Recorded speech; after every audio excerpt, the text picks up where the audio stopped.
శ్రీపాదుల వారు ముందుగానే గ్రహించి చెప్పినారు. ఏ విషయమంటే, నా పేరిట మహాసంస్థానము మా మాత మహాగృహమున ఏర్పడి తీరునని అనేక పర్యాయములు చెప్పి తిని. నా సంకల్పము అమోఘము. చీమల బారుల వలె లక్షోపలక్షల భక్తగణములు యోగిగణములు నా సంస్థానమును దర్శించగలరు. ఎవరు ఎప్పుడు ఎంతమంది ఏ విధానముగా రావలెనో నేనే నిర్ణయించెదను.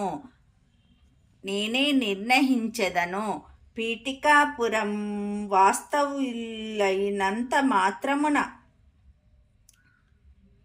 నా సంస్థానమును దర్శించగలరు. ఎవరు ఎప్పుడు ఎంతమంది ఏ విధానముగా రావలేనో నేనే నిర్ణయించగలను. పీఠికాపుర వాస్తవులైనంత మాత్రమున శ్రీవల్లభుని సంస్థానమునకు వచ్చి దర్శనము పొందగలరనుకునుట సర్వకల్లా. నా అనుగ్రహము యోగ్యులపై అమృత వృష్టి కురిపించును. ఆ యోగ్యులకు అది ఎండమావి వలె నుండును. అయ్యా శంకర భట్, ప్రాణాయామం చేసేటప్పుడు కుడివైపు శ్వాస పీలిస్తే శరీరంలో వేడి పుడుతుంది కాబట్టి దానిని సూర్యనాడి అన్నారు. ఎడమవైపు శ్వాస పీలిస్తే శరీరం చల్లబడి చలువ చేస్తుంది కాబట్టి దానిని చంద్రనాడి అన్నారు. కాలపురుషుని శరీరంలో రాశి చక్రంలోని మేషరాశి నుండి తులారాశి వరకు వేడినిచ్చే 6 మాసాల సూర్యనాడి అనుకుంటే, అశ్వయోజం నుండి పాల్గొనం వరకు ఉండే 6 మాసాలు చంద్రనాడి. ఈ సూర్యచంద్రుల గతి వల్ల పౌర్ణమి అమావాస్యలు ఏర్పడుతున్నాయని మనము గ్రహించవలెను. గ్రహ సంచార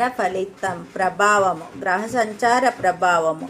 ఈ మృగవ్యాధ రుద్రుని రూపంలో నక్షత్ర మండలంలో మిథున కర్కాటక రాశులకు అడ్డంగా ఐమూలంగా కనిపిస్తుంది.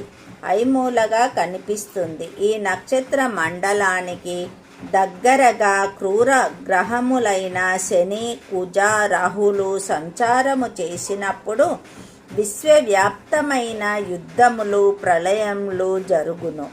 దేవదానవ యుద్ధాలు, మహాభారత యుద్ధం వంటివి అటువంటి గ్రహగతుల వలననే జరిగాయి. కాల సంహారమూర్తిని అనగా ధనుస్సు ధరించిన ఉగ్రమూర్తి అయిన రుద్రుని మన్యుదేవత రూపంగా వేదాలు వర్ణించాయి. ఆ రుద్రమూర్తి ఆయుధం త్రిశూలం కాదు, ధనుస్సు మాత్రమే అతని ఆయుధం. నాయన, మాఘమాసంలో అమావాస్య ముందు వచ్చే చతుర్దశిని మహాశివరాత్రి అందురు. ప్రతి నెలలోనూ అమావాస్య ముందు వచ్చే చతుర్దశిని మాస శివరాత్రి అందురు.